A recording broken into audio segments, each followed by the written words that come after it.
ஏன்னா எல்லாருமே அவங்கவுங்க மாநாடே பேச ஆரம்பிச்சிட்டாங்க. நேற்று டிவிகேல இருந்து விஜய் சாரோட கட்சியில இருந்து ஒரு சகோதரி அவங்க ஸ்டேஜ்ல பேசுறாங்க. நான் இறந்துட்டாக்க எப்படி நான் இறந்துட்டாக்க என்னை வந்து எரிக்காதீங்க, புதைச்சிருங்க, புதைக்கும் போது விஜய் சாரோட போட்டோ வச்சு என்ன புதைச்சிருங்க அப்படின்றாங்க. என்னங்க இது? உங்களை பெற்ற தாய் தந்தைக்கு இதுதான் நீங்க செய்யற கைமாறா? இப்ப நாங்க ஒரு தான் லெஜண்டோட போட்டோ போட்ட டிஷர்ட் போட்டுட்டு வந்திருக்கேன். மாநில செயலாளர் சுதாகர் கொடுத்த டிஷர்ட் இது நான் போட்டுட்டு வந்திருக்கேன். நாளைக்கு நான் இறந்துட்டாக்க இந்த டிஷர்ட்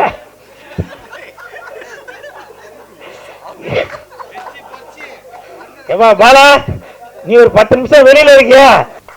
அன்பு செல்வம் சாருக்கு அந்த கூல் சுரேஷ் இருக்கான், மதுவத்தி மேடம் இருக்காங்க, சுரேஷ் இருக்காரு, சரண் இருக்காரு, என் பேரை மாத்தி சொன்ன இந்த தங்கச்சி இருக்கு. ஏமா மேடவா மூஞ்சி காமிச்சு போவா. அந்த பொண்ணு மூஞ்சி காட்டுற அளவு சரி.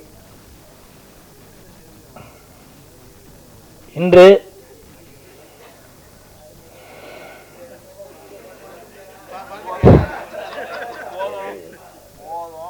இன்று தாவேகா டிவிகேவோட மூன்றாம் ஆண்டு என்னதுவா பாத்தீங்களா? இதுதாங்க மதுவந்தி மேடம்ன்றது. அவங்க வேற ஒரு கட்சியை சேர்ந்தாலும் அவங்க டக்குன்னு அந்த டிவிகே சேர்த்து கொடுத்தாங்க. பாத்தீங்களா? இதுதாங்க இதுதான் இல்லவா ஓஜி மகேந்திரன் சாரோட வளர்ப்புன்னு சொல்றேன். புரியுதுங்களா? இந்த டிவிக்கு அந்த கட்சி ஆரம்பிச்சு 3 ஆண்டு நிறைவு பெற்றிருக்கு. அதற்காக இன்னைக்கு விழாலாம் கொண்டாடினாங்க.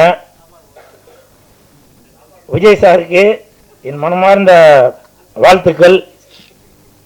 அப்புறம் என்ன, மைக்கு கிடைச்சிருச்சு, வெடிய கொளுத்தி போட்டுடலாமா? இப்ப இந்த டிஜிட்டல் வந்ததுனால ஒண்ணுமே பண்ண முடியல. யாரு நல்லவங்க கெட்டவங்க எதுவுமே தெரியல. ஏன்னா எல்லாருமே அவங்கவுங்க மாநாடே பேச ஆரம்பிச்சிட்டாங்க. நேற்று டிவிகேல இருந்து விஜய் சாரோட கட்சியில இருந்து ஒரு சகோதரி அவங்க ஸ்டேஜ்ல பேசுறாங்க. நான் இறந்துட்டாக்க எப்படி நான் இறந்துட்டாக்க என்னை வந்து எரிக்காதீங்க, புதைச்சிருங்க, புதைக்கும் போது விஜய் சாரோட போட்டோ வச்சு என்ன புதைச்சிருங்க அப்படின்றாங்க. என்னங்க இது? உங்களை பெற்ற தாய் தந்தைக்கு இதுதான் நீங்க செய்யற கைமாறா? இப்ப நாங்க ஒரு தான் லெஜண்டோட போட்டோ போட்ட டிஷர்ட் போட்டுட்டு வந்திருக்கேன். மாநில செயலாளர் சுதாகர் கொடுத்த டிஷர்ட் இது நான் போட்டுட்டு வந்திருக்கேன். நாளைக்கு நான் இறந்துட்டாக்க இந்த டிஷர்ட்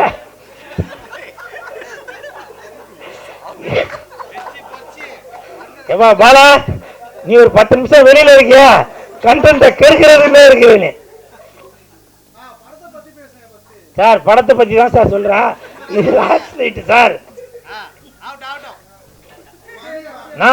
நான் இறந்துட்டா கூட இந்த அடையாயா அப்படி பண்ணிடுறது இந்த டிஷர்ட்டை போட்டு என்ன வந்து போச்சிருவீங்களா? லெஜண்ட் அவர்கள் புதைக்க வேண்டிய ஆள் இல்ல, விதைக்க வேண்டிய ஆள், வளர்ந்துட்டே போறாள். அப்படி இருக்கும்போது நீங்க விஜய் சாருக்கு சப்போர்ட் பண்ணணும் அப்படின்ற ஒரு எண்ணம் இருக்கும்போது நீங்க எப்படி ஒரு பொது மேடையில எப்படி பேசணும்? அப்படிதான் இன்னொரு சகோதரி பேசுறாங்க. என் வீட்டுல வந்து 9 ஓட்டு இருக்கு, 9 ஓட்டும் போடலன்னா சாப்பாட்டுல விஷத்தை வச்சு கொண்டுருவேன். இது பரவாயில்ல. இன்னொரு சகோதரி, நான் விஜயதாவை பார்த்துட்டேன், சுடுகாடுல இருந்து எழுந்து வந்த மாதிரி இருக்கு. இதெல்லாம் பார்க்கும்போது எனக்கே மனசு ரொம்ப சங்கடம். ஏன்னா நான் வந்து விஜய் சார் ரசிகன். இந்த கூலுன்னு பேர் வர்றதுக்கு காரணமே விஜய் சார் தான். துல்லாத மனம் துள்ளுல இருந்து நான் இந்த கூலுன்ற டாலர் தான் போட்டுட்டு இருக்கேன். அப்படி நீங்க விஜய் சாருக்கு சப்போர்ட் பண்றீங்க அப்படின்னாக்க அப்ப நீங்க என்ன பண்ணணும்? நீங்க எந்த தவறு செய்தாலும் உங்களுடைய தலைமையை தான் அது பாதிக்கும். அப்படி இருக்கும்போது பேசும்போது எங்க தலைவர் இது பண்ணுவாரு அது பண்ணுவாரு, மக்களுக்காக அது செய்வாரு இது செய்வாரு, அப்படி நீங்க உங்களுடைய கருத்துக்களை கொண்டு வாங்க. அதை விட்டுட்டு நீங்க வந்து மண்ணுக்குள்ள புதைக்கணும், வெட்டி சாய்க்கணும், சாப்பாட்டுல விச வைக்கணும் அப்படின்னாக்க ரொம்ப பயமா இருக்குதுங்க. தமிழ்நாட்டில் தான் இந்த கூல் சுரேஷ் வாழ்றனா அப்படின்னு அவ்வளவு பயமா இருக்கு. சரி இது பரவாயில்ல, ஏன்னா விஜய் சார் சொல்லியிருக்காரு 2 பேருக்கு நடுவில் தான் போட்டி அப்படின்னு. இன்னொன்று திமுகல அவர் சிவாஜி ராவ் சார், அவர் பேர் என்ன, புஷ்யானந்த் இல்லை சார், புஷ்யானந்த் டிஎம்கே வந்தார், சிவாஜி கிருஷ்ணமூர்த்தி சார், அவர் வந்து ஒரு கெட்ட வார்த்தையை போட்டு அப்படி பேசுறாரு. எவ்வளவு பேர் இருக்கிறாங்க. அப்படி பேசும்போது அங்க உள்ளவங்க கைத்தட்டி ரசிக்கலாம், ஆனால் உங்களுடைய தலைமைக்கு அது கெட்ட பேரை உண்டாக்கும்ல.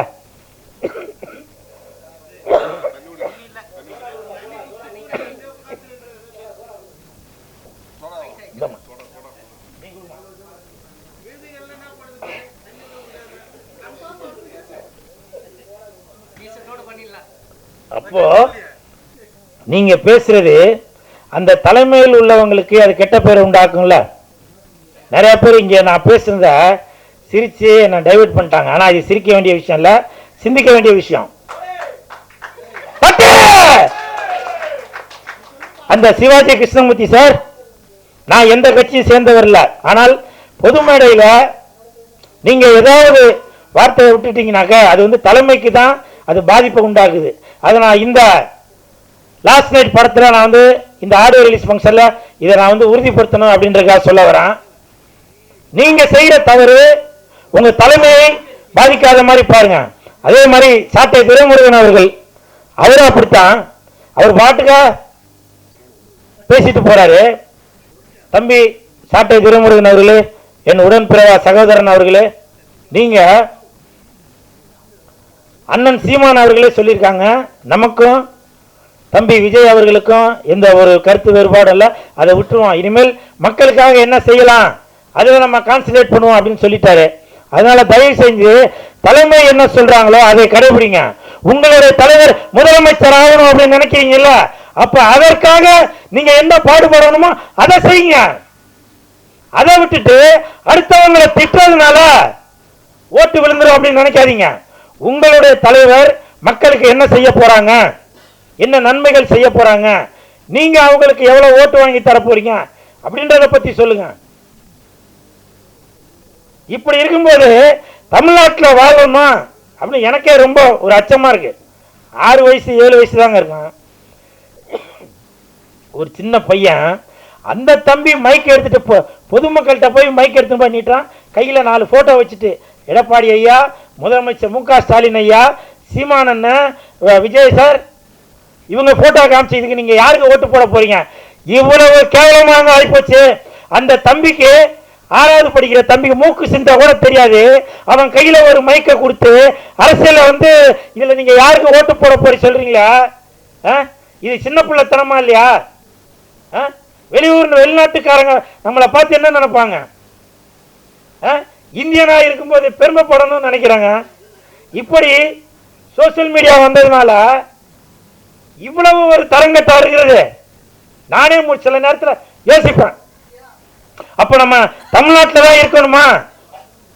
சிங்கப்பூர் மாதிரி ஆக்க போற பாண்டிச்சேரி. சுரேஷ் சொல்றது வந்து அரசியல் சரியா தெரியல. சிவாஜி சாட்டைப்பூர் எல்லாமே கூலிக்கு மாரடிக்கிறவங்க. காரணம் கேட்டால் அவங்களாம் வந்து எங்கே மீட்டிங் போட்டாலும் காசு வாங்கிட்டு பேசுகிறவங்க. தயவு செய்து அவங்களோட பொழப்பு அதுதான். அதனால் அதை விட்டுருங்க, அரசியல் வேண்டாம், சினிமா பற்றி பேசுங்க. எல்லா அரசியல் நான் கரைச்சி குடிச்சு வந்தேன். அதனால் எல்லாருக்குமே காசு கொடுத்தா மட்டும் தான் பேசுவாங்க. இப்போ கூல் சுரேஷ் வந்து சினிமா பற்றி போய் பேசுவாப்புல. அந்த கூலிக்கு மாரடிக்கிறேன்னு சொன்னால் அதெல்லாம் என் கருத்து இல்லைப்பா, அவருது. என் கூட சேர்த்து போட்டாதீங்க, சரியா? அதே மாதிரி இப்படியெல்லாம் தமிழ்நாட்டில் ஒரு அரசியல் நடக்கும்போது நான் தமிழ்நாட்டில் தான் வாழணுமா அப்படின்னு எனக்கே ஒரு யோசனை வருது. பாண்டிச்சேரியில இது லாஸ்ட் நைட் இந்த படத்தோட பிரஸ் மீட்ல இது நான் கண்டிப்பா சொல்லி ஆகணும். பாண்டிச்சேரிய சிங்கப்பூர் மாதிரி ஆக்கி காட்டுறேன் அப்படின்னு லட்சிய ஜனநாயக கட்சி திரு சார்லஸ் மார்டின் அவர்கள் சொல்லியிருக்காங்க. சிங்கப்பூர் மாதிரி நான் வந்து பாண்டிச்சேரியை ஆக்கி காட்டுறேன் அப்படின்னு. அப்போ எனக்கே ஒரு யோசனை தோணுச்சு, தமிழ்நாட்டில் இவ்வளவு வேற்றுமைகள் இருக்கும்போது பாண்டிச்சேரி சிங்கப்பூர் மாதிரி மாற்றி காட்டுறேன் அப்படின்னு லட்சிய ஜனநாயக கட்சியோட தலைவர் சொல்றாரு. நம்ம பேசாம பாண்டிச்சேரிக்கு நம்மளோட ஆதார் கார்டெல்லாம் மாத்திடலாமா அப்படின்னு. தயவு செய்து அதுதான்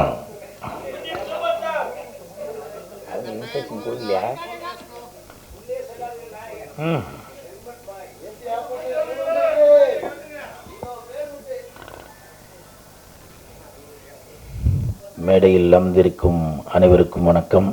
பத்திரிகை நண்பர்கள், ஊடக நண்பர்கள், இணையதள நண்பர்கள், பிஆர்ஓ யாரு பேர் சரண். ஓ ப்ளீஸ் வாங்க சார். சூப்பர், நல்லா ஆர்கனைஸ் பண்ணிருக்கீங்க. ஒரு கிளாப் கொடுக்கலாமா? வாழ்த்துக்கள் வாழ்த்துக்கள். மேடையில் பேசி கைத்தட்டல் வாங்குற அளவுக்கு நான் பெரிய பேச்சாளர் இல்லை, அதனால தயவு செஞ்சு நீங்களே ஒரு தடவை கை தட்டிடுங்க.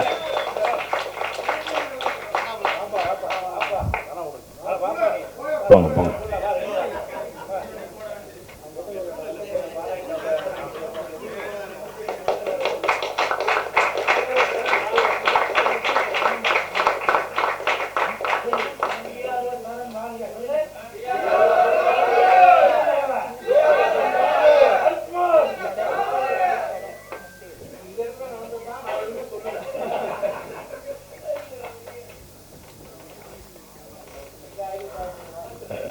இந்த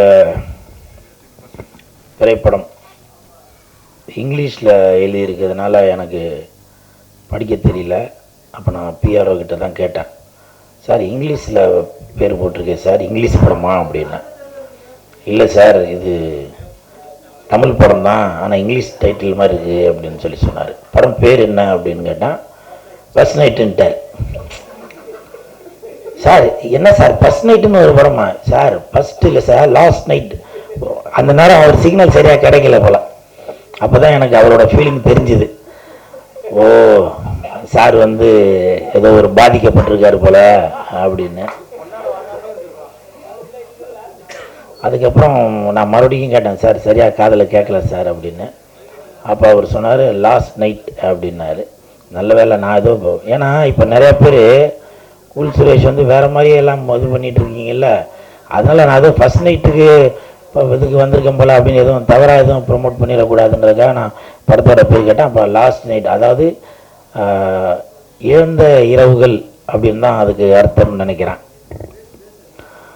இந்த படத்தோட இயக்குனர் சோனு நீங்கள் கிட்ட வாங்கப்பா, கிட்ட வாங்க. சோனு அவர்கள் வந்து இப்போ பேசும்போது ரொம்ப ஃபீல் பண்ணி சொன்னார், நீங்கள் கவலைப்படாதீங்க. சோனுன்னு ஹிந்தியில் ஒரு நடிகர் இருக்கார் தெரியுமா, சோனு சூட்டு. அவர் மிகப்பெரிய நடிகர், மிகப்பெரிய சமூக சேவையெல்லாம் செய்துட்டு வராரு. அந்த மாதிரி நீங்களும் மிகப்பெரிய இடத்துக்கு வருவீங்க, சரிங்களா? ஒரு கிளாப் கொடுங்களாம்பா, சரிங்களா? கண்டிப்பாக உங்கள் அப்பா நினைச்ச மாதிரி நீங்கள் ஒரு மிகப்பெரிய இயக்குனராக வருவீங்க, கதாநாயகனாக வருவீங்க. ஓகே, வாழ்த்துக்கள் வாழ்த்துக்கள்.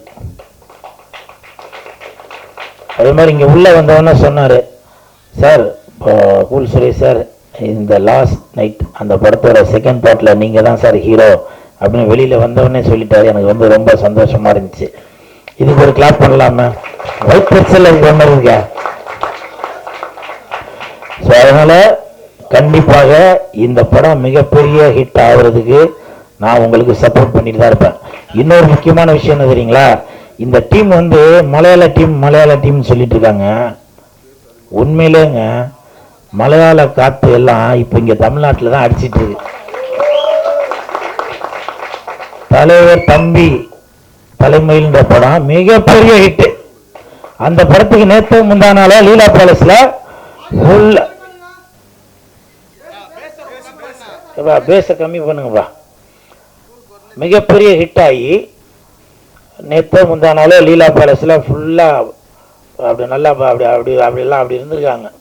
அதே மாதிரி இந்த படத்துக்கும் தம்பி வெற்றி விழாவை நீ லீலா பேலஸ்ல வைக்கிற. பாதி பேர் குடிச்சிட்டு மட்டையாகிறான். அந்த தலைவர் தம்பிக்கு அந்த படத்துக்கு ஈக்குவலா நம்ம குடிக்கிறோம். Okay okay sir. சோனுவோட அப்பா சார், நீங்கள் ரெடியாக இருங்க சார். குடிக்கிறதுக்கு இல்லை சார், பையனை பாராட்டுறதுக்கு. சரிங்களா? மிகப்பெரிய ஹிட் ஆகும். அதே மாதிரி மஞ்சுமல் வாய்ஸ், அதுவும் மிகப்பெரிய ஹிட்டு. அதெல்லாம் கோடிக்கணக்கில் பணத்தை வாரி கொடுத்த படம். அது செகண்ட் பார்ட்டு கூட எடுத்துட்டு இருக்காங்க. இப்போ ஒரு 20 நாளைக்கு முன்னாடி கூட ஒரு மலையாள டீம் ஜாக்கி, அந்த ஆடு வச்சு படம் எல்லாம். இப்போ மலையாள டீமே தமிழகத்தை நோக்கி படம் எடுக்கிறாங்க அப்படின்னாக்க, அப்போ தமிழகத்தில் மிக சிறந்த ஆளுமைகள், மிகப்பெரிய நடிகர்கள் எல்லாரும் இங்கே இருக்கிறாங்க அப்படின்னு தெரியுது. குல் சுரேஷை பார்த்தா தெரியுது. அப்படியே சூப்பர் சூப்பர், வாழ்த்துக்கள். என்ன மைக்குது. அப்புறம் இந்த நிகழ்ச்சிக்கு சிறப்பு விருந்தினராக வந்திருக்கும் என் மதிப்பிற்கும் மரியாதைக்கும் உரிய திரு அன்பு செல்வன் சார், வாழ்த்த வயதிலே வணங்குகிறேன் சார். நான் சும்மா பெருமைக்காக சொல்ல, மேடைக்காக சொல்ல, உண்மையிலேயே என் தாய் தந்தைக்கு பிறகு என்னை இப்போ வரைக்கும் அவரோட குரூப்பில் சிறுபட தயாரிப்பாளர் சங்கத்தில் என் மீது ஒரு அக்கறை வச்சு டெய்லி ஒரு மெசேஜ் போட்டுட்டே இருக்காரு. இந்த படத்துக்கு ஹீரோவா கூல் சுரேஷை போடுங்கப்பா, இந்த படத்துக்கு இந்த கேரக்டருக்கு கூல் சுரேஷை போடுங்கப்பா அப்படின்னு. உண்மைதானே சார்? நான் சில மெசேஜ் பார்க்காட்டியும் அந்த குரூப்பில் உள்ளவங்களே அந்த மெசேஜ் எனக்கு ஃபார்வர்ட் பண்ணுவாங்க. கூல் சுரேஷை பயன்படுத்துங்க, இன்னைக்கு கூல் சுரேஷ் அவ்வளோ பிரபலமாக இருக்கிறாரு, நீங்கள் ஒரு கோடு மட்டும் போட்டிங்கன்னா தேட்டர் வரைக்கும் ரோடு போடுவார் அப்படின்னு. ஸோ அந்த அளவுக்கு என் மீது பாசமும் நேசமும் வைத்துள்ள சிறுபட தயாரிப்பாளர் சங்கத்தின் தலைவர் திரு அன்பு செல்வன் ஐயா அவர்களுக்கு என் மனமார்ந்த நன்றி. உங்களை மாதிரி நல்லவங்க வாழ்த்தினாதான் இந்த மாதிரி சின்ன படங்கள் மிகப்பெரிய ஒரு வெற்றி அடையும் அப்படின்றது என்னுடைய நம்பிக்கை. செல்வத்தில் செல்வம் செவிச்செல்வம் அச்செல்வம் எல்லாமே தமிழ் செல்வம். உங்களுக்கு அன்பு செல்வம், உங்களுக்கு மனமார்ந்த வாழ்த்துக்கள். இந்த சிறுபட தயாரிப்பாளர் சங்கத்தில் நான் உறுப்பினராக இருக்கேன். உள்ளே செல்லாதீர்கள் அந்த படத்தோட இயக்குனர் இளையராஜா அவர்கள், அவரும் உறுப்பினராக இருக்காரு. உள்ளே செல்லாதீர்கள் படத்தோட தயாரிப்பாளர் முத்து மனோகர் அவர்கள், அவரும் உறுப்பினராக இருக்காரு. அப்போ இன்னைக்கு நான் இந்த அளவுக்கு வந்திருக்கேன் அப்படின்னாக்க அதற்கு மிகப்பெரிய ஒரு முக்கியமான காரணம் அன்பு செல்வன் சார் தான். அதில் மாற்று கருத்து இல்லை. தயவு செஞ்சு ஒரு கிளாப் கொடுங்களாம். அதே மாதிரி சிறப்பு விருந்தினராக வந்திருக்கும் சுரேஸ்வர் கரெக்டுங்களா? சுரேஸ்வர் சாருக்கு என் மனமார்ந்த வாழ்த்துக்களையும் நன்றிகளையும் தெரிவித்துக் கொள்கிறேன். அப்புறம் மேடம் மதுவந்தி மேடம், அவங்க வந்தது எனக்கு அவங்கள விட ஓஜி மகேந்திரன் சாரே என் பக்கத்தில் உட்காந்துருக்க மாதிரி ஒரு பெரிய லெஜண்ட். அவங்க என் பக்கத்தில் உட்காந்துருக்க மாதிரி எனக்கு அப்படி ஒரு பிரமிப்பு. நான் ஒரு 3 மாதத்துக்கு முன்னாடி மதுவந்தி மேடமோட ஒரு இன்டர்வியூ ஒன்று பார்த்தேன். சூப்பர் ஸ்டார் அவர்கள் நடித்த முத்து அந்த படத்தில் மீனா மேடமுக்கு பதிலாக நம்ம மதுவந்தி மேடம் தான் நடிக்க வேண்டியது அப்படின்னு சொல்லி அவங்களே ஒரு பேட்டியில் சொல்லியிருந்தாங்க. அவங்களும் மீனா மேடமும் நல்லா நடிச்சிருக்காங்க. இவங்களும் நான் ஒரு கற்பனை பண்ணி தான் பார்த்தேன். தில்லானா தில்லானா நீ தித்திக்கின்ற தேனா திக்கி திக்கி நெஞ்சில் தில்லானா, ஒரு இமேஜினேஷன் பண்ணி பாருங்களேன். ஒரு கதாநாயகி. அதே மாதிரி குழுவால் இல்லே முத்து மலர்ந்தல்லே அந்த பாட்டெலாம் யோசிச்சு பாருங்க எப்படி இருக்குன்னு.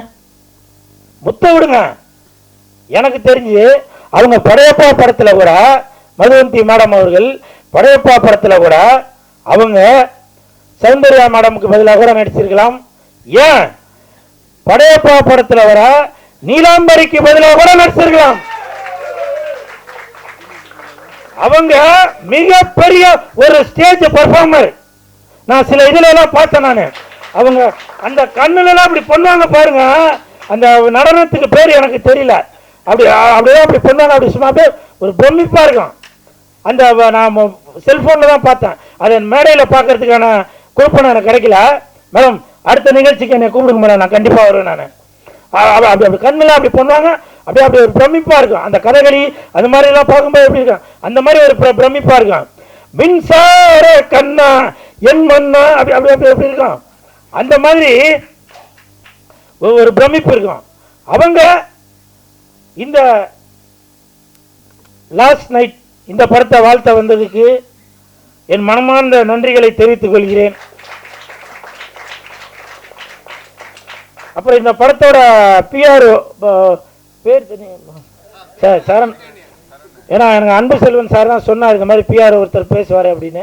நான் அவர்கிட்ட சொன்னேன் இந்த மாதிரி உடம்பு முடியல சார், தொண்டெல்லாம் ஒரே வழி, ஒன்றுமே இது பண்ண முடியல, த்ரோட் பெயின் அப்படின்னு சொன்னேன். அப்போ அவர் வந்து அன்பு செல்வன் சாரும் சரண் சாரும் சொன்னாங்க இந்த மாதிரி இது வந்து ஒரு சின்ன டீமுங்க, உங்களை மாதிரி ஆளுங்க தாங்க வந்து சப்போர்ட் பண்ணணும் அப்படின்னு.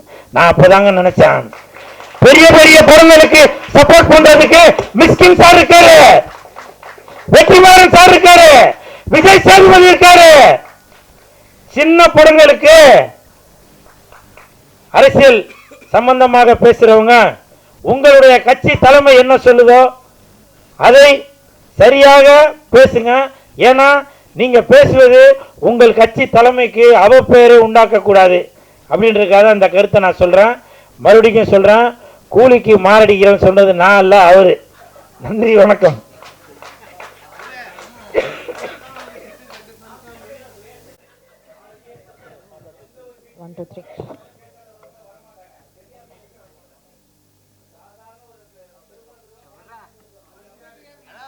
Hello, thank you so much sir, நல்லா பேசியிருந்தீங்க. அடுத்ததாக honourable guest mister M Manohar அவர்களை மேடைக்கு அழைக்கிறோம்.